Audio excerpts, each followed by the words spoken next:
Injil Barnabas. Ini Injil yang tidak boleh dibaca oleh orang gereja. Mengapa tidak boleh dibaca? Karena isinya mirip Al-Quran. Dan alhamdulillah syukur baca Injil Barnabas itu. Dalam Injil Barnabas itu ditulis Yudas Iskariot itu muridnya Nabi Isa yang membelot. Nabi Isa itu dikriminalisasi oleh Raja Yahudi. Jadi kalau ada kiai kriminalisasi, saya nggak heran. Apalagi kiai, ada Habib dikriminalisasi, saya tidak heran. Nabi Isa dikriminalisasi. Dituduh apa Nabi Isa oleh Yahudi? Dituduh akan merusak namanya agamanya Nabi Musa. Yang kedua dituduh akan merusak Baitul Maqdis. Dengan tuduhan inilah rakyat Yahudi ketok palu, Yesus Kristus harus dihukum mati dengan disalib di tiang salib. Itu keputusan Raja Yahudi. Ya tentu Nabi Isa menghindarkan diri. Dalam kitab Injil Barnabas, Yudas Iskariot datang sama Raja Yahudi ini. Hai Raja Yahudi, kalau kau ingin tahu tempatnya Yesus Kristus bersembunyi, saya tunjukkan. Dengan syarat, berilah saya 12 keping emas. Sungguhnya. Dan berilah saya bantuan tentara. Baik. Dikasih dia 12 keping emas. Dikasih bantuan tentara. Yang mungkin kalau sekarang beri satu kompi. Atau satu batalion. Berlangkahlah dia ke tempatnya Yesus bersembunyi. Dalam Injil Barnabas dikatakan Yesus sedang sujud di sebuah kebun. Mendengar ada tentara mau masuk, dia berpikir ini pasti mau menangkap saya. Yesus masuk ke rumahnya. Disitulah dalam Injil Barnabas ditulis dengan keajaiban Allah angkat Nabi Isa melalui jendela sebelah selatan diangkat ke langit. Itu dalam Injil Barnabas yang saya baca. Yang nulis Injil Barnabas namanya Barnabas. Jelas orangnya sudah. Nah, maka ini tidak boleh dibaca oleh orang gereja. Masuk ya Yudas Iskariot ke dalam rumah itu. Begitu masuk dia menjumpai muridnya Nabi Isa sedang tidur. Dia disebut kaum Hawariyun. Yudas Iskariot membangunkan. Bangun, mana gurumu, mana gurumu. Begitu mereka bangun, dengan kesukaan Allah keajaiban, Yudas Iskariot itu oleh Allah mukanya diserupakan dengan Yesus Kristus.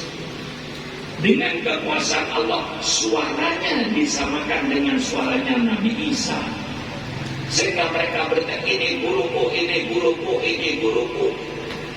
Di tengah-tengah mereka menunjuk ini guruku, tentara masuk langsung ditangkap. Dialah yang dibunuh. Yudas Iskariot, bukan Nabi Isa. Injil Barnabas, saya baca. Maka saya berani. Jangan saya yang ditangkap Pak Polisi. Injil Barnabas tangkap. Saya baca. Maka itu oleh gereja dilarang ini. Sehingga ini benar sama dengan Al-Quran.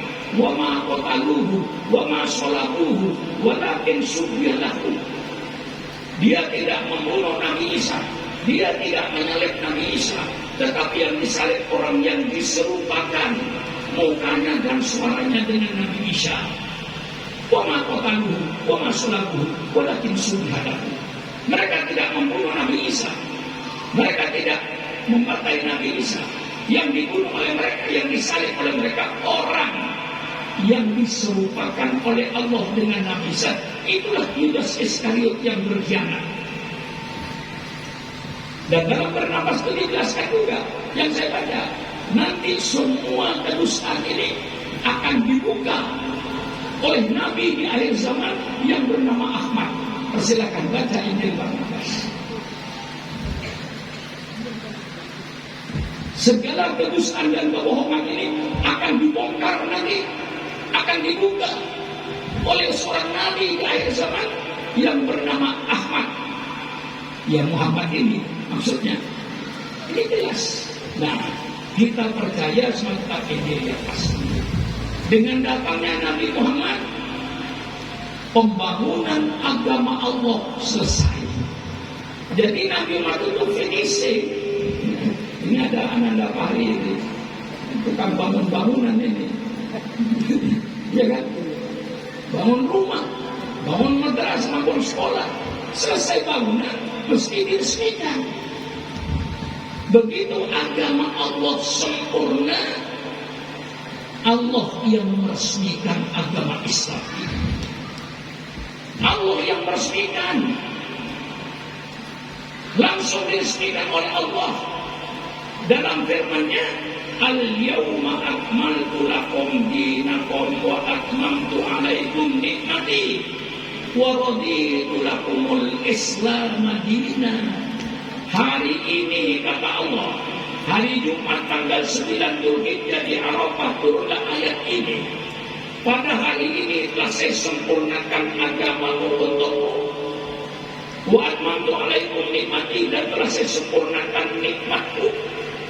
Menurut ulama tafsir, sempurnanya nikmat Allah ini dengan datangnya Nabi Muhammad. Seandainya Nabi Muhammad belum datang, nikmat Allah belum sempurna. Dengan datangnya Nabi Muhammad, Al-Quran 30 juz yang memberikan petunjuk hidup, baik hidup di dunia maupun hidup di akhirat, yang akan menjelaskan Al-Quran 30 juz, sudah Allah bangkitkan yang bernama Muhammad ibn Abdullah sallallahu alaihi wasallam. Sempurna. Karena sudah sempurna, Allah yang meresmikan. Maaf kepada pemerintah, maaf kepada agama-agama di luar Islam. Ini bukan pernyataan Sultan Makmun. Pernyataan Allah dalam Al-Quran. Apa kata Allah? Wa raditu lakumul Islam madinah. Allah lalu berkata, saya ridho, saya rela Islam sebagai agamamu. Bukan pernyataan Sultan Makmun. Jangan Sultan Makmunnya yang ditangkap, Qurannya tangkap. Selama Quran saya baca, ini jelas Allah perkuat lagi. Inna dina indallahil Islam. Sesungguhnya agama yang diridhoi oleh Allah hanya agama Islam. Hanya agama Islam. Hanya agama Islam. Ini pernyataan Allah, bukan pernyataan Sultan Makmun. Jangan saya yang disalahkan. Dan ini pengakuan Rasulullah sendiri dalam kitab Sahih Muslim, dalam bab Muhammad Khatamun Nabiyyin. Rasulullah bersabda, matali wa matalul anbiya min qabli kama kaliman bana baitan wa ana akhiru man wada'a bihi. Rasul bikin pernyataan, perumpamaan saya dan nabi-nabi sebelum saya itu mengibaratkan orang yang membangun sebuah rumah, semua bangunan. Saya datang yang terakhir, saya yang meletakkan batu terakhir, pertanda pembangunan selesai. Ini bukan jadi pernyataan Rasulullah sendiri. Jadi Islam itu dibangun oleh 25 Rasul. Pertama kali membangun Islam Nabi Adam, disusul dengan nabi-nabi sebelumnya. Nabi Isa pembangun Islam yang ke-24. Nabi Muhammad pembangun Islam yang ke-25. Ada banyak orang Islam yang keliru bahwa agama Islam dibangun oleh Nabi Muhammad saja. Keliru. Akidahnya nggak benar. Yang benar agama Islam dibangun oleh 25 Rasul. Pembangunan Islam dimulai zaman Nabi Adam, selesai finishing dengan datangnya Rasulullah Sallallahu Alaihi Wasallam sempurna. Islam diturunkan untuk membentuk satu peradaban baru bagi umat manusia, bukan peradaban yang berdasarkan hawa nafsu. Nah sekarang ini Pak Kapolsek sedang terjadi perang peradaban dalam dunia sekarang ini yang namanya era globalisasi. Percampuran antar bangsa tidak bisa dihindarkan sekarang. Kalau dulu orang Madura kawin dengan orang Madura, bahasanya bahasa Madura. Orang Bugis, maaf Pak Lurah, kawin dengan orang Bugis dengan adat Bugis. Orang Melayu dengan adat Melayunya. Sekarang sudah hilang. Orang Bugis kawin dengan orang Jawa. Begitu kawin, terjadilah perubahan peradaban. Peradabannya bercampur Bugis dan Jawa. Dulu tidak. Mengapa? Transportasi tidak seperti sekarang. Sekarang Masya Allah transportasi. Jam 4 sore saya masih di lapangan terbang Soekarno-Hatta. Jam 1 malam waktu Madinah saya sudah tahajud di Masjid Madinah. Percampuran antar bangsa tidak bisa ditolak. Itu akan terasa kalau saudara berada di lapangan terbang Soekarno-Hatta. Jangan pulang di situ 24 jam. Baru saudara tahu percampuran antar bangsa ini. Turun pesawat Lufthansa Airlines, buka pintu, keluar orang Jerman. Dan di perusahaan ini perusahaan Jerman. Begitu datang KLM, buka pintu, keluar orang Belanda. Turun lagi pesawat Frank Air Service, buka pintu, keluar orang Perancis. Sebentar lagi turun pesawat yang namanya British Airlines, buka pintu, keluar orang Inggris. Sebentar lagi turun China Airlines, buka pintu, keluar China. Sebentar lagi turun Japan Airlines, buka pintu, keluar orang Jepang. Sebentar lagi turun lagi pesawat Qantas Airlines, buka pintu, keluar orang Australia. Mereka datang ke Indonesia mempunyai peradaban masing-masing. Dia membawa peradaban masing-masing dengan pakaian mereka yang kadang-kadang hampir setengah telanjang, membawa pergaulan bebas. Ini tercampur antara peradaban Belanda, peradaban Jerman, peradaban Prancis, peradaban Australia, peradaban Jepang masuk ke Indonesia. Banjir peradaban Indonesia ini. Tidak mustahil nanti kalau pemuda-pemuda Pontianak, naudzubillah, satu saat sama dengan pemuda Amerika, baik pergaulannya maupun pakaiannya. Tidak mustahil akan terjadi perubahan peradaban. Nah, dalam perang peradaban ini, karena tidak pakai senjata, kita tidak terasa kalau sedang terjadi perang peradaban. Apa peradaban Islam, peradaban Melayu akan habis? Allahu a'lam bishawab. Apakah nanti pemuda-pemuda Melayu akan sama dengan pemuda-pemuda Eropa? Allahu a'lam bishawab. Tapi yang jelas sedang terjadi percampuran peradaban, perang peradaban. Nah, satu yang pasti kita akan mampu bertahan hanya dengan iman kepada Allah Subhanahu wa Ta'ala. Iman ini nanti akan mampu untuk melawan segala macam peradaban.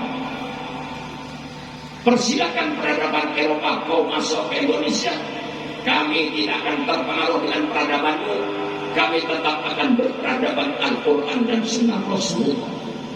Persilakan Amerika masuk ke Pontianak, tapi kami pemuda-pemuda Pontianak tidak akan terpengaruh dengan peradabanmu di Amerika. Kami tetap akan memakai peradaban Islam. Ini semua tergantung pada iman kita. Kalau iman kita setengah-setengah, hancurlah peradaban Melayu, akan diganti dengan peradaban Eropa. Ini sedang terjadi perang peradaban. Maka ulama-ulama harus sadar bagaimana menjaga umat ini. Kata seorang penyair, "Waman ra'a ghanaman fi ardin masba'atin wa nama anha tawalla ru'yal asad." Barang siapa yang menggembala kambing di tengah-tengah hutan yang penuh binatang buas, kemudian penggembalanya tidur, habislah kambing ini dimakan oleh harimau-harimau itu. Supranakmun termasuk penggembala. Mana gembalaannya? Itu yang pakai jilbab. Inilah semua kambing-kambing saya ini yang sedang berada di satu tempat binatang buas. Peradaban-peradaban yang masuk ke Indonesia, inilah binatang-binatang yang akan menerkam peradaban kita. Supranakmun sebagai penggembala. Barang siapa menggembala kami, barang siapa yang menggembala kami di tengah-tengah hutan yang penuh binatang buas, maka habislah kambing itu dimakan oleh binatang buas. Penggembalanya jangan tidur. Oleh sebab itu Supranakmun tidak tidur. Kita perhatikan semua kambing-kambing ini agar tidak diterkam oleh peradaban-peradaban jahiliyah ini. Nah, ini sekarang yang sedang terjadi, Pak, perang peradaban ini. Zaman jahiliyah terjadi peradaban jahiliyah, datanglah Islam untuk membangun satu peradaban, baik peradaban rumah tangga, baik peradaban bermasyarakat, ber-RT, ber-RW, baik peradaban ekonomi, baik peradaban politik. Ini semua Islam mengatur semua peradaban ini. Pembangunan Islam dimulai dengan pembangunan rumah tangga. Ku anfusakum wa ahlikum naro. Jagalah dirimu dan anak-anakmu dari api neraka. Pembangunan dan sistem Islam ini, Pak Lurah, dimulai dari pembangunan rumah tangga. Berhasilnya pembangunan rumah tangga, berhasillah pembangunan bangsa yang besar ini. Gagalnya, Pak Lurah, pembangunan rumah tangga, gagallah bangsa ini semuanya. Maka pembinaan peradaban mulai di rumah tangga. RT ini bagus, RT ini bagus, yang satu RW bagus, RW ini bagus, RW ini bagus, yang satu lurah bagus, lurah ini bagus, lurah ini bagus, satu kecamatan bagus, kecamatan ini bagus, kota ini bagus, satu kabupaten bagus, kabupaten ini bagus, kabupaten ini bagus, satu provinsi bagus, provinsi ini bagus, provinsi ini bagus, satu negara bagus. Berhasilnya pembangunan bangsa akan ditentukan oleh berhasilnya pembangunan rumah tangga. Gagalnya pembangunan rumah tangga, gagallah bangsa ini. Bapaknya main judi, anaknya narkoba, istrinya kalau malam hilang. Apa yang terjadi rumah tangga ini? Hancur negara ini. Oleh sebab itu Pak Lurah, maaf ya, betul Pak Lurah, alhamdulillah, Pak Lurah, pembangunan negara mulai dari RT-RT ini. Kalau RT ini bagus, RT ini bagus, itu beres, bagus semuanya. Nah, ini pembangunan Islam peradaban mulai rumah tangga. Maka dalam peradaban rumah tangga Islam yang mengatur bagus. Kalau laki-laki senang dengan perempuan, itu sesuai dengan qudratullah. Kalau perempuan senang dengan laki-laki, itulah yang diciptakan oleh Allah. Kalau ada laki-laki tidak senang dengan perempuan, itu laki-laki yang tidak normal. Pak Kiai, apa? Saya melihat perempuan cantik, Pak Kiai. Enggak apa-apa, Pak Kiai. Mana saya pernah kesenggol perempuan cantik, Pak Kiai, sama dengan kesenggol tiang listrik. Ini laki-laki, Pak Kapolsek, harus periksa dokter. Ini ada kabel yang nggak benar.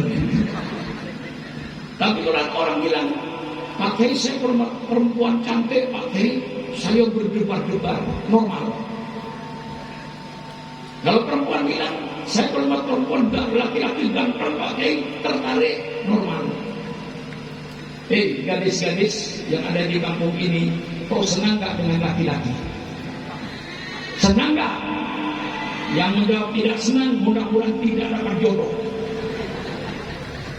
Yang berkata senang, mudah-mudahan cepat dapat jodoh. Ini naluri. Nah, Islam mengatur. Islam tidak melarang laki-laki bergaul dengan perempuan sebebas-bebasnya. Tapi Allah mengatur melalui pintu syariat Islam, hukum perkawinan. Kalau senang dengan perempuan, mintalah kepada kedua orang tuanya.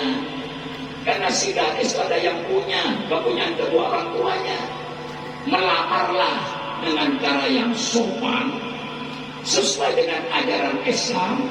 Begitu melamar diterima oleh orang tuanya, adakan akad nikah secara Islam yang begitu indah. Dalam perkawinan Islam itu indah. Ada yang kawin, ada yang mengawinkan. Kalau kawin sendiri, itu namanya pelacur, berzina. Kawin ada yang mengawinkan. Yang mengawinkan siapa? Orang tuanya. Dengan ijab wal qabul, dengan serah terima yang begitu indah, dengan mahar, tanda pertanggungan jawab, dengan saksi. Setelah dijalankan perkawinan secara Islam, persilakan kaum pengantin berdua masuklah ke kamar, bergaul sebebas-bebasnya. Pak Lurah yakin hasil pergaulan bebas. Pak Kapolsek yakin hasil pergaulan bebas. Supran Mahmud termasuk hasil pergaulan bebas. Kalau ayah saya dan ibu saya tidak bergaul bebas, tidak ada Supran Mahmud. Mau kita bagian? Ini termasuk hasil pergaulan bebas ini. Jadi kalau dikatakan Islam melarang laki-laki bergaul bebas, itu tuduhan fitnah. Islam justru perintah, fankihu ma taba lakum minan nisa matna wa thulatha wa ruba. Hayu umat manusia, kawinlah kau dengan wanita yang kau senangi. Allah kasih batas 1, 2, 3, 4. Kalau lebih dari 4, bukan manusia, bandot, kambing gitu. Orang Eropa itu Pak membanggakan, kami orang Eropa kawin cukup 1 sampai mati. Benar. Itu istri yang sah Pak Kapolsek 1 di rumah. Yang tidak sah tiap malam di hotel. Istrinya yang tidak sah berkali 100. Kalau tiap malam dia berzina di hotel. Istri yang sah 1, yang tidak sah 100. Kami tidak ada kebohongan dalam Islam. Maka dibatasi 1, 2, 3, 4. Kalau lebih dari itu, bukan orang, kambing. Nah, yang dilarang oleh Allah itu pergaulan bebas yang tidak ada pertanggungan jawab. Contohnya, gampang, Pak Lurah, ayam. Ayam bertelur. Katakan telurnya 6, ngeram. Begitu ngeram di antara ayam itu telur ada yang netes jadi ayam jago. Begitu ayam jago gede, ibu kandungnya dikawin, kurang ajar ayam. Betul atau tidak? Kurang ajar nggak? Kurang ajar nggak? Siapa? Ayam bertelur, ngerem, netes, jadi ayam betina. Gede-gede ayam betina dikawin oleh bapak kandungnya sendiri. Kurang ajar kah? Kurang ajar kah? Siapa? Ayam. Masa berapa ibu baca di surat kabar, Bu, seorang wanita anak perawan hamil karena bapak kandungnya sendiri. Nah ini yang dilarang oleh Islam. Kan itu bukan manusia, binatang itu. Kawin dengan ibu kandungnya, kawin dengan kakak kandungnya, kawin dengan ayah kandungnya. Itu binatang, bukan manusia. Islam meletakkan satu peraturan yang indah dalam rumah tangga. Kemudian dikatakan dalam Al-Quran, wa ashiruhunna bil ma'ruf, pergauli istrimu dengan baik. Hai bapak-bapak, pergauli istri bapak-bapak dengan baik, dengan sopan santun, dengan lemah lembut. Maka kalau syariat Islam itu dipergunakan, dijalankan, tidak ada di Indonesia kekerasan rumah tangga, tidak ada kekerasan wanita, semua akan berjalan dengan bagus. Wa ashiruhunna bil ma'ruf, pergaulan istrimu dengan baik. Masya Allah, ini Islam. Ya, kalau saya berdalam Mbak Lurah, mengapa Allah nyuruh pergaulan dengan baik? Bayangkan saja oleh Bapak, akibat pergaulan Bapak dengan istrinya, katakan 1 jam 2 jam. Setelah Bapak bergaul bebas dengan istrinya 1 jam 2 jam, Bapak selesai. Tapi istrinya akan menderita 9 bulan karena akibat perbuatan Bapak. Merasa nggak sekarang? Pak Lurah, merasa nggak? Merasa saudara? Saudara 1 jam 2 jam bergaul bebas dan selesai. Tapi istrimu, apa yang terjadi? 9 bulan harus menanggung resikonya. Bapak enak saja lari-lari, istrinya hamil 9 bulan. Begitu melahirkan Pak Kapolsek, tinggal totoan nyawa, hidup atau mati. Itulah perjuangan perempuan, hidup atau mati. Berapa banyaknya orang yang mati karena melahirkan. Disinilah maka laki-laki wa ashiruhunna bil ma'ruf. Si perempuan ad-dunya mata'un walau mata'an markus. Perhiasan yang paling indah adalah perempuan yang solihah, perempuan yang taat kepada Allah, taat kepada suaminya. Itulah perhiasan yang paling indah. Kalau syariat Islam, peradaban Islam dilaksanakan di Indonesia, tidak ada kekerasan perempuan, tidak ada kekerasan rumah tangga, tidak ada kekerasan anak.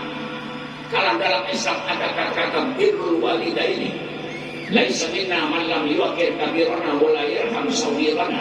Tidak termasuk golonganku anak yang tidak hormat sama orang tua, dan tidak termasuk golonganku orang tua yang tidak kasih sayang sama anak. Subhanallah, alangkah indahnya peradaban Islam. Yang muda taat sama yang menghormati yang tua. Yang tua, orang tua kasih sayang dengan anak. Tolong carikan peradaban yang lebih indah dari Islam. Dan insya Allah tidak ada. Inilah peradaban Al-Quran yang datangnya dari Allah. Saya tawarkan berbangsa Indonesia, inilah bangsa Indonesia peradaban Islam.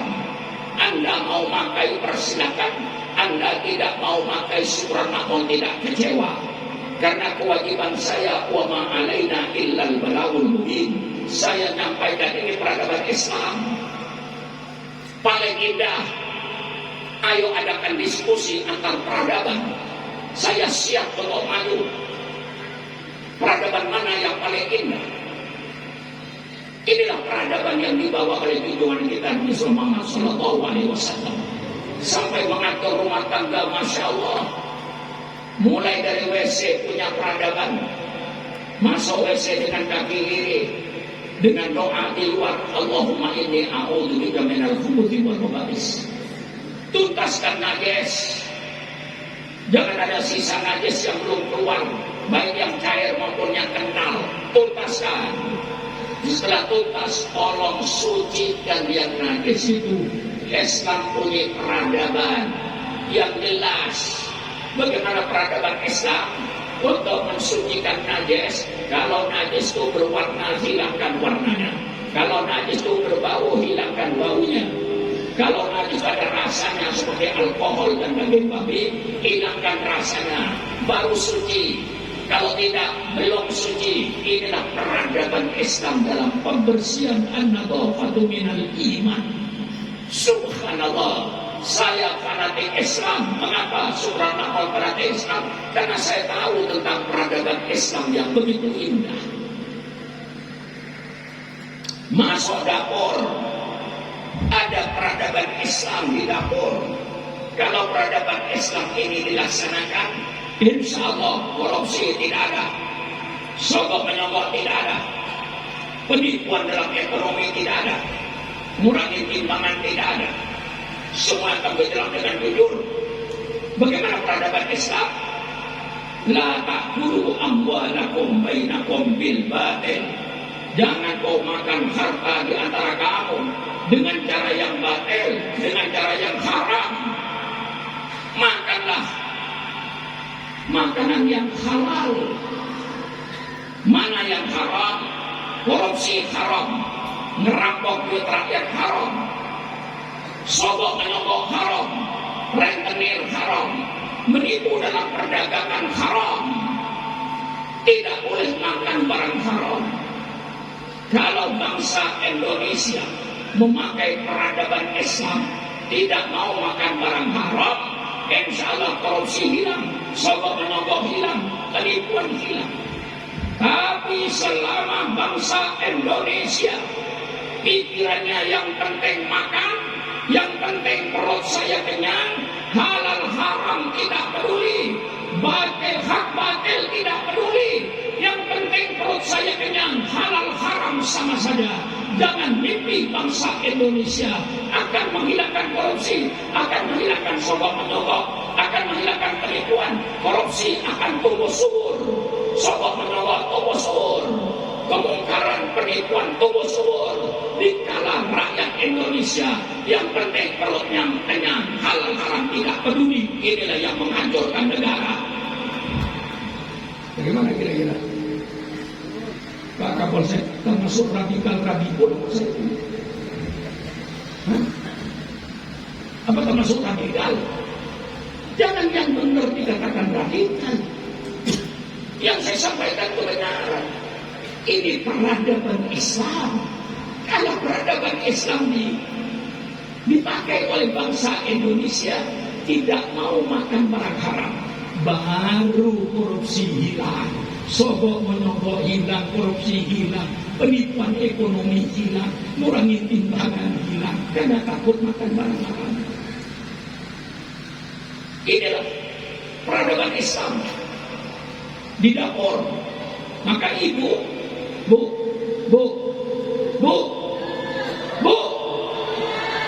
matanya melotot dipanggil nggak nyaut. Maaf bu, di tempat saya bu, kalau matanya melotot dipanggil tidak nyaut, itu namanya ikan asin. Matanya melotot dipanggil nggak nyaut. Kalau ibu mencuci beras bu, tolong tanyakan sama berasnya, hai beras, dari mana datangmu?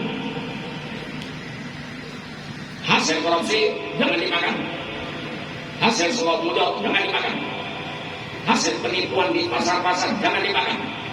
Baru Indonesia akan beres kalau peradaban Islam dilaksanakan oleh pemerintah Republik Indonesia. Saya cuma menawarkan Pak Kapolsek, masa menawarkan nggak boleh? Nawarkan sabun juga boleh. Coba diklan, saya menawarkan Islam. Pemerintah mau makai, alhamdulillah. Tidak mau makai, bonus orang maka nggak kecewa.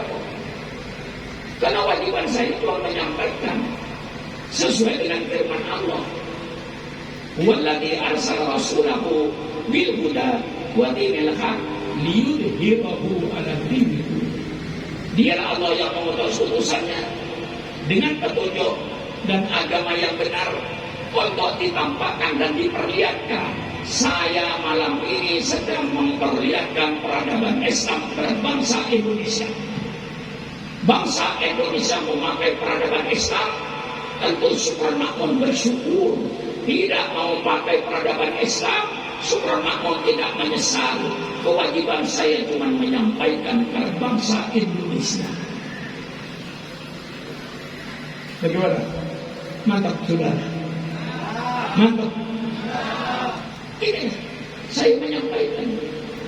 Sampai makan, Islam punya peradaban.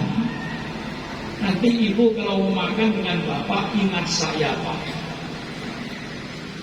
Kalau bapak dan ibu mau makan, bapaknya bilang, bu, apa pak? Alhamdulillah bu, masih mau makan. Pernah pak guru begitu? Nanti mulai pak guru. Bu Lurah nyambut, alhamdulillah pak, yang dimakan ada. Berapa banyak orangnya mau makan? Yang dimakan tidak ada. Persilakan Pak Kapolsek pergi ke Cianjur. Yang hidup di kemah-kemah itu, mereka mau makan. Yang dimakan tidak ada. Persilakan Pak Lurah malam ini keliling rumah sakit di Pontianak ini. Berapa ribu manusia malam ini yang tidak mau makan? Yang dimakan banyak tidak mau makan. Ada yang mau makan, yang dimakan tidak ada. Ada yang dimakan banyak, tidak mau makan. Alhamdulillah masih mau makan. Alhamdulillah yang dimakan ada. Allahumma barik lana fima razaqtana wa qina adzabannar. Bismillahirrahmanirrahim. Peradaban Islam, tolong carikan peradaban yang lebih indah dari Islam. Insya Allah peradaban Islam lah menurut Syukron Makmun yang baik, karena dasarnya wahyu Allah. Sampai tidur, maaf, ini banyak Islam tapi tidurnya dengan istrinya tidak punya adab,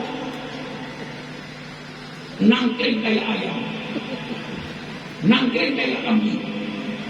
Punya peradaban Islam ini, sebelum tidur dengan istrinya, Bismillahi Allahumma jannibi syaitan anni wa jannibni anhu warzuqni dunyatan thayyibah. Dengan namamu ya Allah, jauhkan setan dari saya, jauhkan saya dari setan. Ya Allah, berikanlah saya keturunan anak-anak yang soleh dan solihah. Baru naik. Kalau nanti setelah ngaji bu, setelah ngaji nanti bu, suaminya naik, tegur bu, bang atau kak, kalau bilang kakak, kak sudah baca bismillah belum kak? Belum deh, turun. Ini peradaban Islam indah. Sampai kamar tamu punya peradaban. Tuan rumah wajib menghormati tamu. Tamu jangan masuk rumah kalau tidak minta izin sama yang punya. Subhanallah. Ini baru peradaban rumah tangga. Peradaban berbangsa, peradaban bermasyarakat. Insya Allah Islam mempunyai peradaban dalam ber-RT, ber-RW.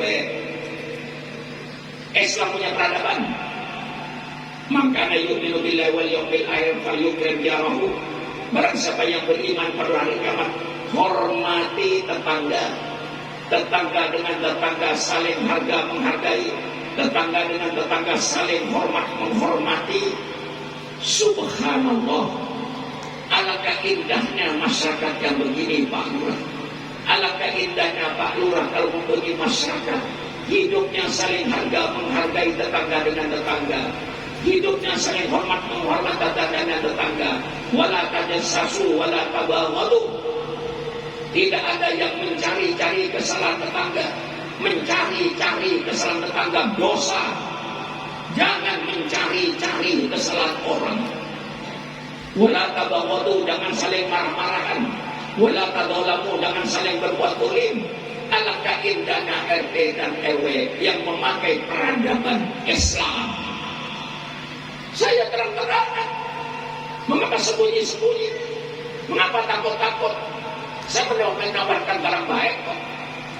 Inilah peradaban Islam dalam ber-RT ber-RW. Bergotong royong. Islam yang punya istilah gotong royong, wa ta'awanu 'alal birri wat taqwa. Tetangga dengan tetangga dalam membangun RT, membangun RW, membangun kelurahannya, bergotong royong membangun desanya, saling tolong-menolong di antara masyarakat.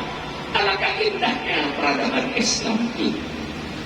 Saya nyatakan pula, yang ini jarang dijelaskan, toleransi antar umat beragama Islam sangat positif. Karena apa? Dalam Islam ini orang non-muslim itu dibagi dua. Ada non-muslim kafirun harbiyun, orang kafir yang selalu memerangi umat Islam, membunuh umat Islam. Kita bunuh, kita perangi. Tapi dalam Islam ada yang namanya kafirun dimyun, orang non-muslim yang wajib dilindungi oleh orang Islam. Siapa itu? Orang non-muslim yang hidup rukun dengan umat Islam, tidak pernah menyakiti umat Islam, menghormati agama Islam. Dia non-muslim. Non-muslim yang semacam itu, umat Islam wajib lindungi jiwanya, lindungi hartanya, lindungi kehormatannya. Kita wajib melindungi orang non-muslim yang mereka hidup damai dan rukun dengan Islam. Mana ada agama yang sejauh ini hukumnya? Subhanallah, punya tetangga beragama Kristen, beragama Hindu, beragama Buddha. Selama mereka bergaul dengan Subhanallah, akur, damai, Subhanallah punya kewajiban lindungi jiwa dia, lindungi kehormatan dia, lindungi harta dia. Di mana ada agama punya peraturan seperti ini kalau tidak Islam? Ini yang jarang dikemukakan oleh kiai-kiai ini. Rasulullah bersabda, "Waman ada dibian pakal adani." Barang siapa yang menyakiti orang non-muslim yang mereka rukun dan damai dengan umat Islam, kata Rasulullah, berarti kau telah menyakiti saya. Inilah ajaran Islam. Tidak ada radikal, tidak ada radikul, tidak ada teroris. Itu bukan ajaran Islam. Ini saya tegaskan. Mana Rasulullah bersabda lagi yang lebih tegas, "Waman ada dibian fanasu, tidak mampu hosnohosongku yaumil qiyamah." Barang siapa yang menyakiti orang non-muslim yang mereka hidup rukun dan damai dengan umat Islam, berarti saya musuhnya. Kalau saya musuhnya, nanti saya musuhnya pada hari kiamat. Ini saudara-saudara ajaran Islam. Dalam ber-RT ber-RW tidak ada sehingga Islam ini. Ini saya kemukakan karena banyak yang tidak paham. Orang Islam keras, radikal, macam-macam, teroris. Tidak ada ajaran Islam teroris itu. Kita harus hidup rukun damai. Mal Al-Quran mengajarkan, la tasubbul ladina yad'una min dunillah wa yasubbullah adwan biwari ilmi. Kau jangan menghina orang-orang yang menyembah kepada selain Allah. Karena kalau kau menghina mereka, mereka akan menghina kita. Timbullah permusuhan.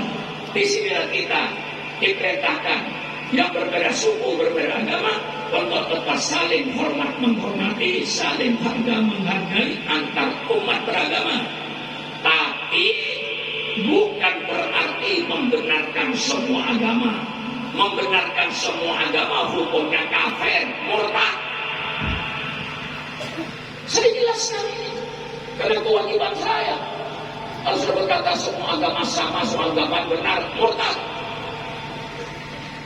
Toleransi itu sebatas saling hormat menghormati, saling harga menghargai. Sekarang ini kadang-kadang terjadi penipuan. Apa kata mereka? Semua agama benar, semua agama sama, semua umat beragama masuk surga. Subhanallah. Ini penipuan intelektual. Orang yang sholat subuh masuk surga, orang yang tidak sholat subuh masuk surga. Kira-kira Anda milih yang mana? Milih yang tidak sholat subuh. Yang puasa Ramadan masuk surga, yang tidak puasa Ramadan masuk surga. Kira-kira pilih yang mana itu? Pilih yang tidak puasa. Isikan penipuannya.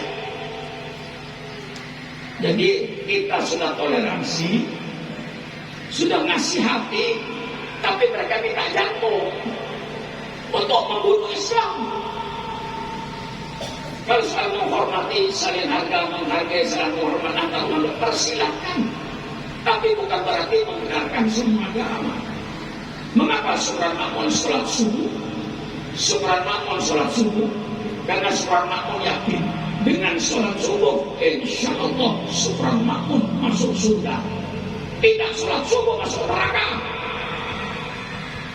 Ini akidahnya yang ditanamkan. Mengapa Subran Makmun puasa Ramadan?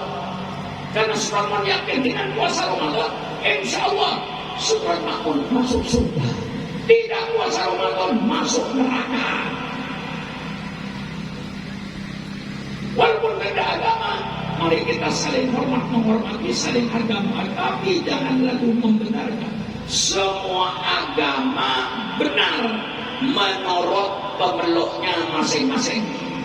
Dengarkan kata-kata saya. Semua agama benar menurut pemeluknya masing-masing. Saya orang Islam berkata, agama yang diridhoi Allah adalah agama Islam. Persilakan saudaraku orang gereja mau berkata agama gereja yang paling benar, persilakan. Orang itu mau berkata agama itu yang benar, persilakan. Kami sampaikan apa yang ada. Akidah kami dalam Islam cuma kenal dua, pencipta dan yang diciptakan, Khaliq wal makhluk. Kami umat Islam hanya menyembah pada pencipta alam semesta. Kita tidak menyembah pada ciptaan Allah. Kita tidak menyembah matahari. Kita sembah yang bikin matahari. Kita tidak menyembah bulan. Kita sembah yang bikin bulan. Kita tidak menyembah bintang. Kita sembah yang bikin bintang. Kami tidak menyembah pohon. Kami sembah yang bikin pohon. Kami tidak menyembah batu. Kami sembah yang bikin batu. Kami tidak akan menyembah manusia berbentuk apapun saja, karena itu makhluk. Kita sembah yang bikin manusia, Allah Subhanahu wa Ta'ala. Bagaimana? Mantap? Mantap? Ini akidah kita. Toleransi jelas dalam Islam. Mengapa Islam bicara soal bermasyarakat? Supaya anggota masyarakat dalam RT RW ini orang yang bermoral, yang berakhlak. Innama bu'itsu liutammima makarimal akhlak. Jangan dalam masyarakat ini ada yang bermoral preman, bermoral bajingan, hancur masyarakat. Itulah sebabnya Islam bicara soal bermasyarakat, supaya anggota masyarakatnya nanti orang yang berakhlak, orang yang bermoral. Islam bicara soal politik, itu tadi oleh Ki Hasan Asy'ari disinggung. Yang melarang kiai berpolitik itu dulu Belanda. Mengapa dilarang kiai bicara politik di Mesir? Karena Belanda ingin menjajah Indonesia terus. Maka dilarang kiai bicara politik. Kalau sekarang ada orang yang melarang kiai bicara politik, itu namanya sisa-sisa Belanda. Sisa-sisa Belanda itu.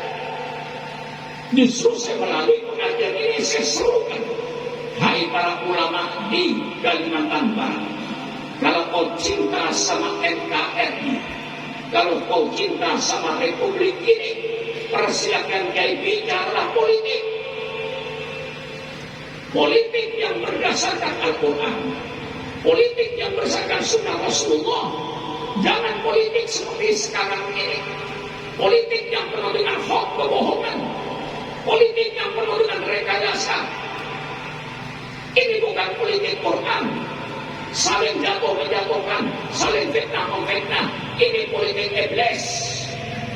Dalam Al-Quran tidak ada politik jatuh menjatuhkan itu, tidak ada politik fitnah memfitnah itu. Politik yang sopan. Kalau ada orang bicara Islam agama tidak bicara politik, itu menunjukkan kebodohan orang tadi.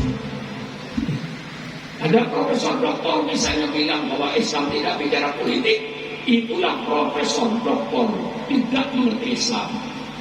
Kalau ada kiai bilang, kata kiai kita tidak usah bicara politik, itu kiai yang tidak mengerti Islam. Dalam Islam itu, Islam bicara soal politik. Contoh yang gamblang, hadis Rasulullah, kullukum ra'in wa kullukum mas'ulun an ra'yatihi. Ini 100% hadis politik.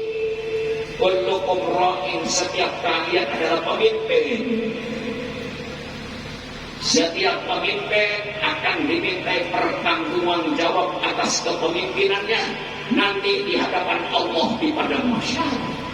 Hai pemimpin-pemimpin bangsa, jangan engkau bergelimang dengan kenikmatan duit rakyat, sedangkan engkau tidak memikirkan rakyatnya. Ini pemimpin berkhianat.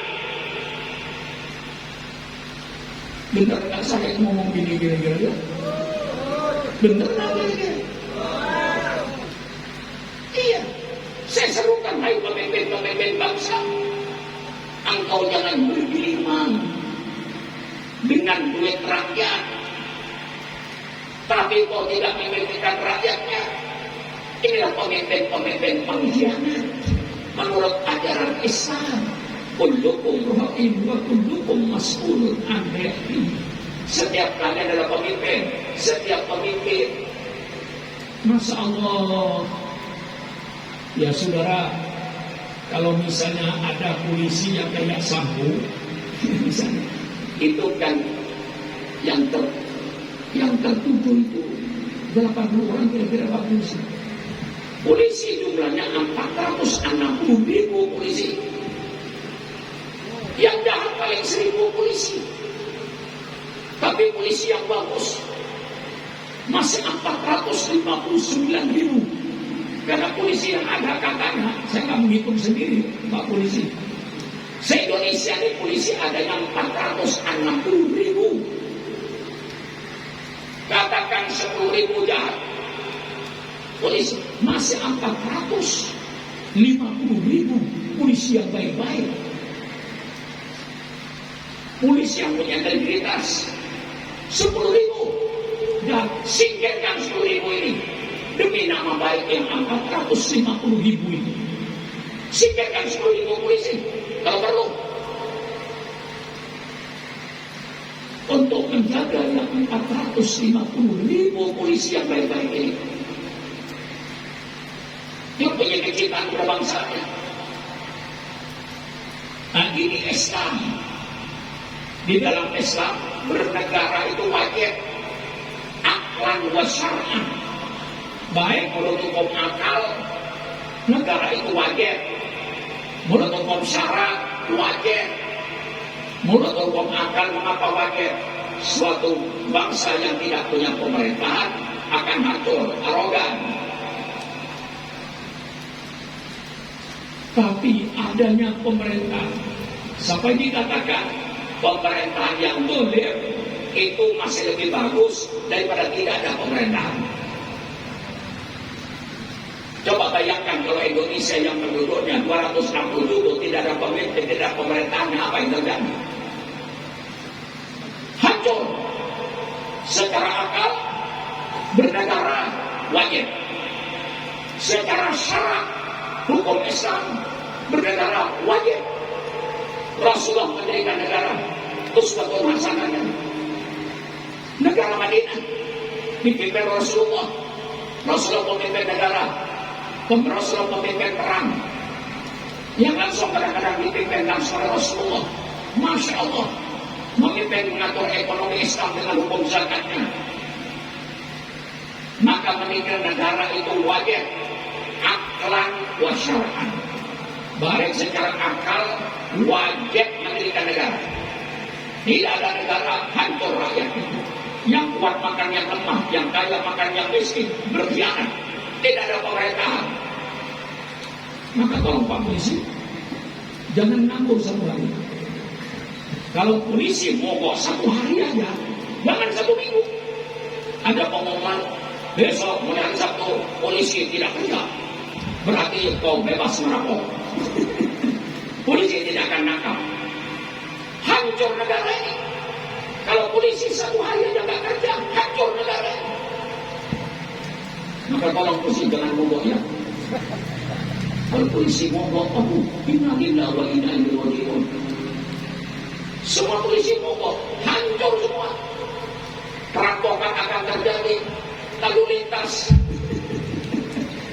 Besok polisi Pontianak misalnya mau istirahat, yakin macet semua di jalan.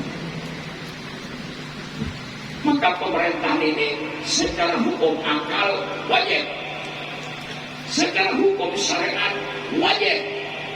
Rasulullah mendirikan suatu negara, dan di situ Rasulullah memberikan beberapa suri teladan. Quran menyatakan, Inna Allaha ya'murukum an tu'addul amanata ila ahliha wa idza hakamtum bainan nas an tahkumu bil adli. Kata-kata adil ini karena Quran masuk ke Indonesia. Saya kira seandainya Quran tidak masuk ke Indonesia, tolong orang Melayu, apa bahasa Melayunya adil? Orang Jawa, tolong apa bahasa Jawanya adil? Bangsa Sunda, tolong apa bahasa Sundanya adil? Hai orang Madura, apa bahasa Maduranya adil? Hai. Kalau Quran tidak masuk ke Indonesia, tidak ada orang bicara adil. Adil karena bahasanya Quran. Ini jelas. Bukan saya yang ngaku-ngaku. Sekarang udah lepaskan kata-kata adil. Tanya orang Melayu, Madura orang Bugis, orang Madura, bahasa adilnya Bugis loh. Nah, nggak bisa jawab karena nggak ada. Orang Bugis bicara adil karena Quran masuk. Orang Jawa bicara adil karena Quran masuk. Orang Sunda bicara adil karena Quran masuk. Jadinya Quran tidak masuk ke Indonesia, tidak ada kata-kata adil. Tolong bangsa Indonesia carikan kata-kata adil. Ajukan sama saya. Lepas nemu bilang, berpikir apa coba turun adil dan hanya betul. Bagaimana? Adil itu bahasa Quran. Subhanallah. Inna Allah ya'murukum an tu'addul amanat ila ahliha. Ini Quran, peradaban Islam memerintahkan serahkan kepercayaan amanah itu kepada ahlinya. Jangan sembarangan mengangkat ketua RT, jangan sembarangan mengangkat ketua RW, jangan sembarangan memilih lu kepala desa, jangan sembarangan menunjuk camat, jangan sembarangan menunjuk bupati, jangan sembarangan menunjuk gubernur, jangan sembarangan mengangkat presiden, jangan sembarangan mengangkat menteri, jangan sembarangan mengangkat anggota DPR, jangan sembarangan mengangkat pejabat-pejabat negara. Serahkan jabatan-jabatan ini kepada ahlinya. Islam. Siapa yang bilang Islam tidak bicara politik? Islam. Jangan menyerahkan jabatan pada sembarangan orang. Ngangkat menteri hati-hati, ngangkat DPR hati-hati. Inna Allah ya'muru an tu'addul amanata ila ahliha. Sampai Rasulullah dalam hadis politiknya Rasulullah bersabda, "Idza du'iatil amanatu fantadrisa." Apabila kepercayaan amanah itu hilang, tunggulah hancurnya bangsa itu. Rasulullah ditanya, "Ya Rasulullah, bagaimana hilangnya kepercayaan?" Bagaimana hilangnya amanah? Rasulullah jawab, "Idza wusida al-amru ila wali ahli fantadilisa." Kalau urusan perkara ini diserahkan pada orang yang bukan ahlinya, tunggulah hancurnya negara itu. Hai profesor-profesor, hai para ulama, siapa yang bilang Islam tidak bicara politik? Wa idza hakamtum bainan nas an tahkumu bil adli. Kalau kau letakkan hukum yang sah, letakkan hukum yang adil, yang meletakkan manusia depan hukum sama, bukan profesor-profesor dari Amerika, bukan profesor-profesor dari Eropa, bukan profesor-profesor dari Australia, dari Asia, yang meletakkan manusia di depan hukum sama, junjungan kita Nabi besar Muhammad Sallallahu Alaihi Wasallam. Persilakan baca kitab Riyadhus Shalihin. Ketika seorang wanita bangsawan dari golongan Al-Mahzumiyah nyolong, tokoh kulis bingung, ini anaknya orang gede, ini anaknya orang besar, nyolong, bagaimana nanti dipotong tangannya? Diutuslah Zaid bin Thabit. Zaid menghadapkan kepada Rasulullah, katakan, Usama bin Zaid katakan kepada Rasulullah, ini yang nyolong anaknya orang gede, anaknya orang besar, berjasa berbangsa dan negara, apakah ada hukum selain potong tangan? Begitu Rasulullah mendengar perkataan Usama bin Zaid ini, Rasulullah berdiri. Mudah-mudahan pidato saya malam ini didengar oleh Kejaksaan Agung, mudah-mudahan pidato saya malam ini didengar oleh Mahkamah Agung, mudah-mudahan didengar oleh Bapak Kapolri. Apa kata Rasulullah? Ya Usama, qad halaka man kana qablakum. Sudah hancur bangsa-bangsa sebelum kalian dahulu. Mengapa bangsa itu hancur?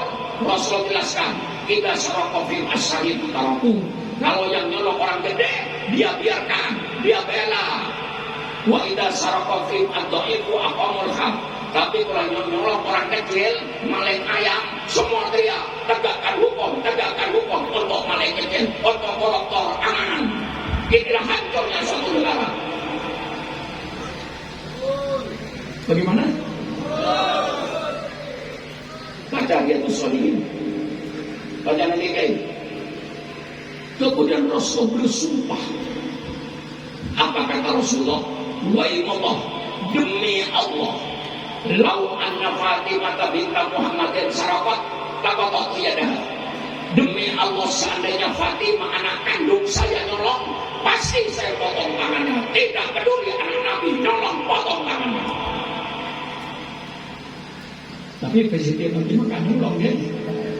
Lau kata Rasul, seandainya anak saya Fatimah yang saya cintai nyolong, saya potong tangannya. Berarti yang meletakkan manusia depan hukum sama adalah Rasulullah Sallallahu Alaihi Wasallam, bukan profesor-profesor ahli hukum. Politik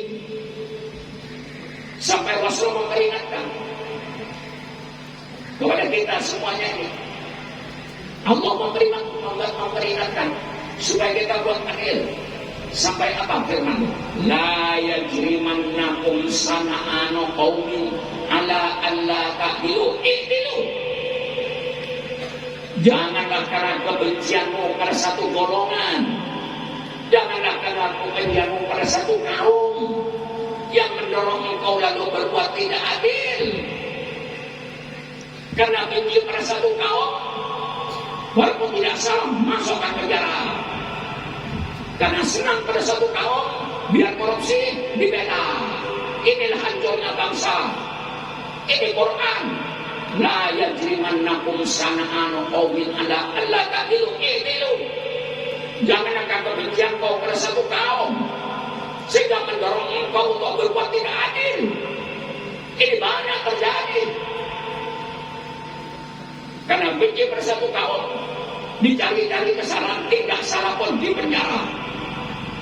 Tapi sebaliknya, karena kan senang sama satu kaum, biar dia korupsi gede, tetap aja dia bebas tidur di hotel. Alhamdulillah. Ini Islam berbicara soal politik, keadilan. Ini Islam berbicara. Pilihlah pemimpin yang beriman dan bertakwa kepada Allah. Kadang ada istilah dalam pemilihan umum, jangan bawa identitas. Itu bertentangan dengan naluri manusia. Justru kita ini bangga dengan identitas. Orang Bugis bangga dengan Bugis, dengan segala kekurangan orang Bugis. Saya orang Madura, bangga dengan Madura saya, dengan segala kekurangan orang Madura. Orang Jawa bangga dengan Jawanya, orang Sunda bangga dengan Sundanya. Apalagi agama. Saya pasti dalam pemilihan umum akan membawa agama saya. Persilakan tangkap. Saya akan menganjurkan, hai bangsa Indonesia, pilihlah pemimpin yang beriman dan bertakwa kepada Allah. Kalau tidak boleh, saya ngomong gini, pilih pemimpin-pemimpin yang jahat itu, pilih pemimpin yang tidak beriman kepada Allah, pilih pemimpin yang tidak bertakwa kepada Allah, pilih preman-preman jadi pemimpin. Kalau saya tidak boleh bawa identitas, pilihlah pemimpin yang jujur. Siddiq, ini Islam. Siddiq amanah taklil fakon, ini Islam. Pilihlah pemimpin yang jujur. Kalau saya tidak boleh bawa identitas, memilih pemimpin yang jujur, pilihlah pemimpin pembohong. Betul? Pilih pemimpin pembohong. Kalau saya tidak boleh berkata, pilih pemimpin yang jujur, pilih pemimpin yang amanah, yang terpercaya. Kalau ini semua tidak boleh, pilihlah pemimpin pengkhianat. Pilihlah pemimpin yang taklil, pemimpin yang selalu menyampaikan kebenaran. Kalau ini tidak boleh, pilihlah pemimpin-pemimpin pembohong.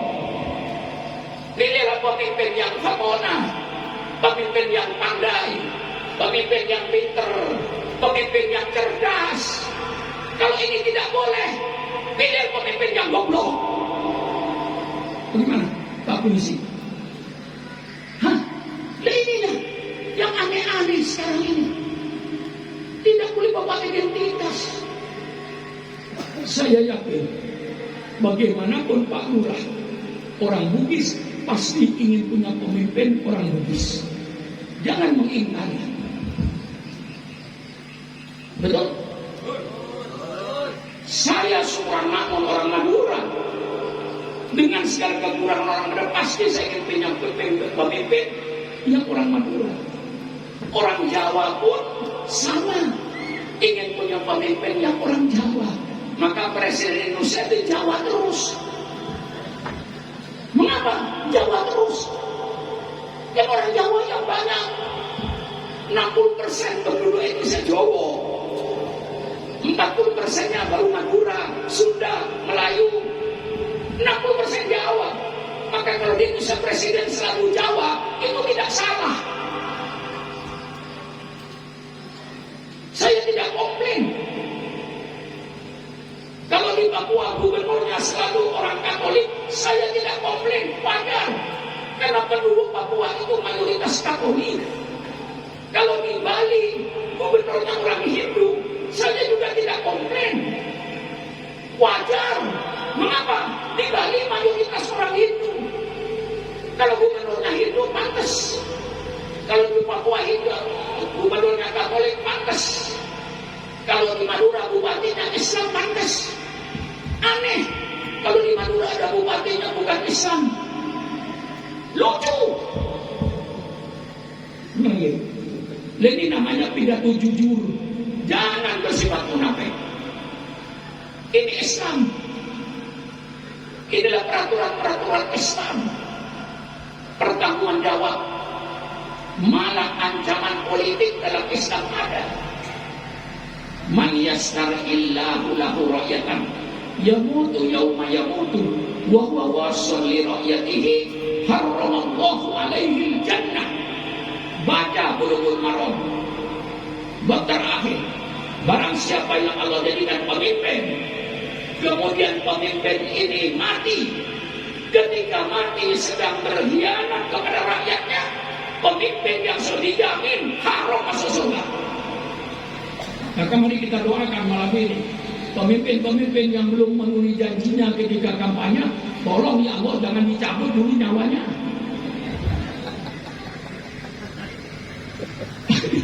Ya kan? Baik bupati, gubernur, DPR, tolong ya Allah pemimpin-pemimpin yang belum memenuhi janjinya ketika kampanye, tolong ya Allah panjangkan umur dia ya Allah, jangan dicabut dulu ya Allah. Kalau kau cabut sekarang, sedangkan dia tidak memenuhi janjinya, neraka tempat dia ya Allah, kasihan saya. Tolong ya Allah, semua pemimpin-pemimpin yang belum memenuhi janjinya ketika kampanye, panjangkan umurnya. Kalau sudah memenuhi janjinya, mau mati-matilah kau, mau hidup-hidup kau. Kesal saya. Ya maaf, maka ini pidato saya 60 tahun. Tiap hari pegang map saya ini. Belum ada tanpa hari, tanpa map di depan saya. 60 tahun. Umur saya sekarang, Bu.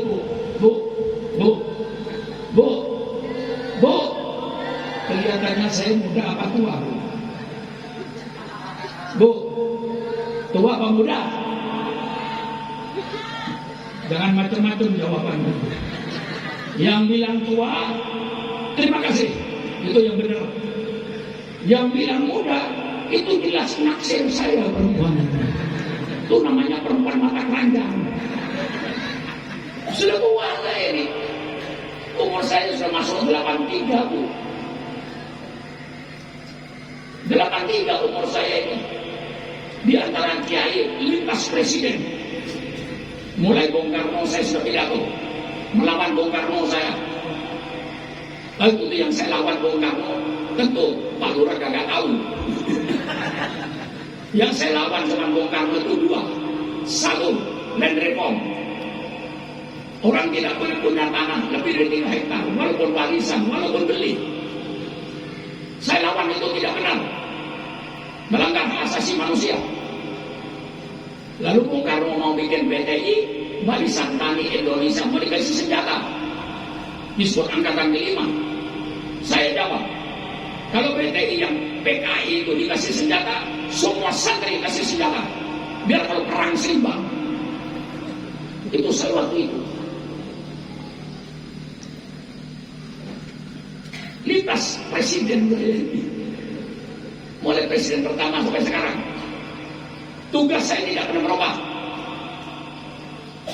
Di tahun DPR pernah dapat kursi, saya tolak. MPR saya tolak. Disukan Menteri Agama saya tolak. Saya mau jadi kiai, amar ma'ruf nahi munkar di negara ini. Saya tidak tertarik dengan DPR yang gajinya 60 juta, yang gajinya 100 juta. Itu saya dapat kursi, saya buang, saya kasih orang. Dapat anggota MPR, saya kasih orang. Disukan jadi Menteri Agama, saya buang. Cukup saya ini, amar ma'ruf nahi munkar hidup saya. Maka sampai sekarang kadang-kadang kesel saya ini 60 tahun pidato kayak begini. Oleh sebab saya masih tidak putus asa untuk memperbaiki negara ini. Peradaban Islam, man waliya min amri ummati fasaqu alaih fasquk alaih. Barang siapa yang memegang urusan umatku, termasuk Pak Lurah, maaf, termasuk ketua RT, ketua RW, termasuk camat, bupati, presiden, termasuk menteri. Man waliya min amri ummati, barang siapa yang memegang urusan umatku, fasaqu alaih, kemudian dia mempersulit urusan umatku, fasquk alaihi yaumil qiyamah. Pemimpin semacam itu kata Rasulullah nanti akan dipersulit di pada masa. Usikum wa iya binafsi bitaqwallah fa'durah. Jangan mempersulit urusan rakyat. Nanti akan dipersulit sampai di hari kiamat. Pak Kapolri, jangan mempersulit urusan umat. Kalau bisa dipermudah, mengapa dipersulit? Ini peradaban Islam. Jangan sebaliknya. Mengapa kalau bisa dipersulit kok dipermudah? itu setan. Tegas, tegas, tegas. Man waliya min amri umati fasaqqa alaihi fasqqa alaihi. Barang siapa yang mengganggu urusan umatku, RT, RW, lurah, camat, bupati, wali kota, gubernur, presiden, menteri, DPR, pejabat tinggi negara, jangan mempersulit urusan rakyatmu. Kalau bisa dipermudah, jangan dipersulit. Ini kadang-kadang pikirannya, kalau bisa dipersulit, mengapa dipermudah? Setan. Peradaban Islam tidak seperti itu. Peradaban Islam kalau bisa dipermudah, jangan dipersulit. Ini Islam. Bicara soal politik. Islam bicara soal ekonomi. Supaya pelaku-pelaku ekonomi itu orang yang berakhlak. Supaya pelaku-pelaku politik orang yang berakhlak. Inilah Islam bicara soal politik. Yang kadang-kadang kata Hasan Asari tadi, politik itu kotor, politik itu jahat. Salah. Kalau politik itu jahat, politik itu kotor. Totok. Fakultas Sosial Politik. Seluruh perguruan tinggi di Indonesia yang membuka Fakultas Sosial Politik, totok. Kalau politik itu jahat, politik itu tidak jahat. Yang jahat pelaku politik. Mari klarifikasi. Politik itu tidak jahat. Politik itu ilmu yang terpuji. Ilmu politik itu suatu ilmu yang mempelajari bagaimana cara mengatur suatu negara. Itu namanya ilmu politik. Kalau kiai ingin tahu ilmu politik, baca kitab Al-Ahkam As-Sultaniyah, hukum tata negara yang disusun oleh Imam Mawardi. Baca kitab Al-Ahkam As-Sultaniyah, hukum tata negara yang disusun oleh Imam Abu Ya'la Madzhab Hambali. Baca kitab Fiqh Siyasah yang disusun oleh Imam Ibnu Taimiyah. Baca lagi yang termodern yang disusun oleh Profesor Dr. Kordawi. Nama kitabnya Fiqhud Daulah, Fiqh berpakaian bernegara. Sekarang banyak lagi kitab-kitab tentang fikih politik ini. Di situ semua mengajarkan politik yang sopan, politik yang bermoral, politik yang berakhlak. Maka Islam bicara soal politik supaya pelaku-pelaku politik orang-orang yang berakhlak. Sekarang banyak pelaku politik yang tidak bermoral. Berapa banyaknya bupati yang masuk penjara? Berapa banyaknya gubernur yang masuk penjara? Berapa banyaknya menteri yang masuk penjara? Sampai menteri yang baik, sampai gubernur yang baik, digabung bupati yang baik. Tapi berapa bupati yang masuk penjara? Berapa gubernur yang masuk penjara? Berapa menteri yang masuk penjara? Berapa ratus anggota DPRD sampai DPR pusat yang masuk penjara? Maka Islam bicara politik supaya pelaku-pelaku politik ini orang-orang yang berakhlak, orang-orang yang bermoral. Innama bu'itsu liutammima makarimal akhlak. Islam bicara soal ekonomi supaya pelaku-pelaku ekonomi di pasar-pasar orang yang berakhlak. Jangan sampai pelaku-pelaku ekonominya orang preman, penipu, hancur pasar. Inilah maka Islam bicara soal rumah tangga supaya anggota rumah tangganya orang yang berakhlak. Islam bicara soal RT RW supaya masyarakat yang menduduki RT RW masyarakat yang berakhlak, masyarakat yang bermoral. Islam bicara soal ekonomi supaya pelaku-pelaku ekonomi orang-orang yang berakhlak, orang-orang yang bermoral. Islam bicara soal politik supaya pelaku-pelaku politik mulai wali kota, bupati, gubernur, presiden, menteri, anggota DPR, pejabat tinggi negara, orang yang bermoral, orang yang berakhlak. Ini yang kita harapkan oleh bangsa Indonesia. Saya kira cukup sekian. Loh, 2 jam Pak Kapolres saya pidato ini. Iya, hampir 2 jam. saya pidato. Kalau nggak lebih 2 jam, 2 jam lebih. Padahal umurnya 83.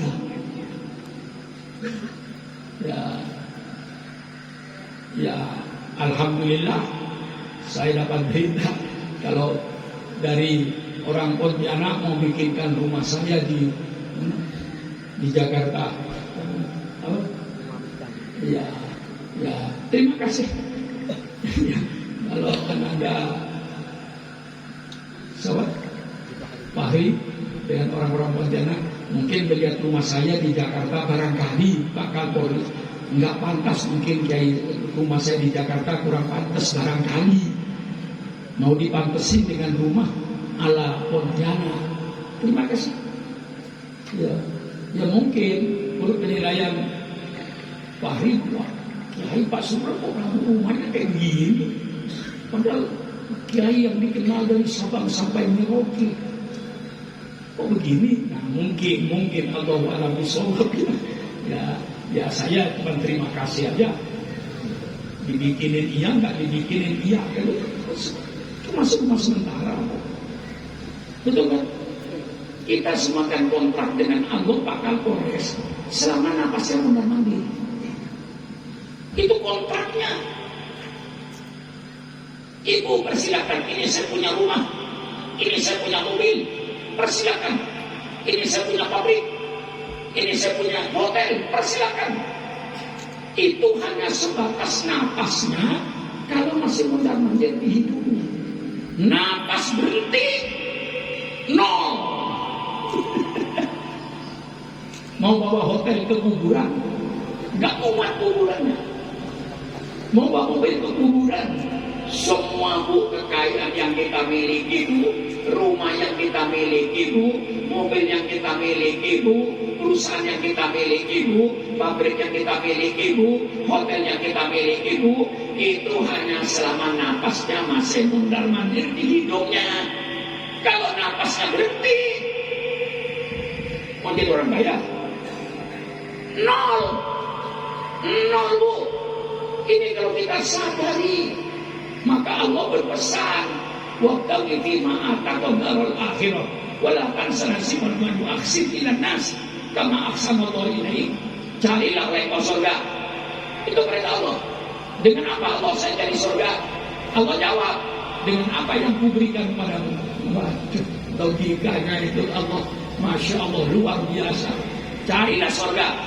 Dengan apa mencari surga? Dengan apa yang kuberikan padamu. Kuberikan ilmu, cari surga dengan ilmu. Kuberikan harta, cari surga dengan harta. Kuberikan jabatan, jadi Kapolres, sampai nanti jadi Kapolri. Pergunakan jabatanmu itu untuk menjadi juragan, untuk di surga. Inilah pesan Allah. Apa yang Allah berikan kepadamu, diberikan kedudukan jabatan, carilah surga dengan kedudukan dan jabatanmu. Allah berikan harta, carilah surga dengan hartamu. Allah kasih ilmu, carikan surga dengan ilmumu. Wabtaghi fima ataka Allah darul akhirah wala tansa nasibaka minad dunya wa ahsin ilan nas kama ahsan. Berbuat baiklah kau sesama manusianya sebagaimana Allah berbuat baik kepada kau. Masya Allah, ayat ini hebat. Inilah dari saya ucapkan terima kasih baik kepada pimpinan Masjid Darul Ihsan, pada panitia pengajiannya. Saya ucapkan terima kasih pada para ulamanya, pada Bapak Lurah, Bapak Kapolsek. Saya ucapkan terima kasih atas kehadirannya. Ini menunjukkan kekompakannya bahwa kita dengan pemerintah itu menjadi satu, sama kerjasama yang baik, saling hormat menghormati, saling harga-harganya. Terima kasih Pak Lurah, terima kasih Pak Kapolsek. Kerjasama yang begitu indah di antara rakyat dengan pimpinannya. Saya kira cukup sekian saja. Wassalamualaikum warahmatullahi wabarakatuh.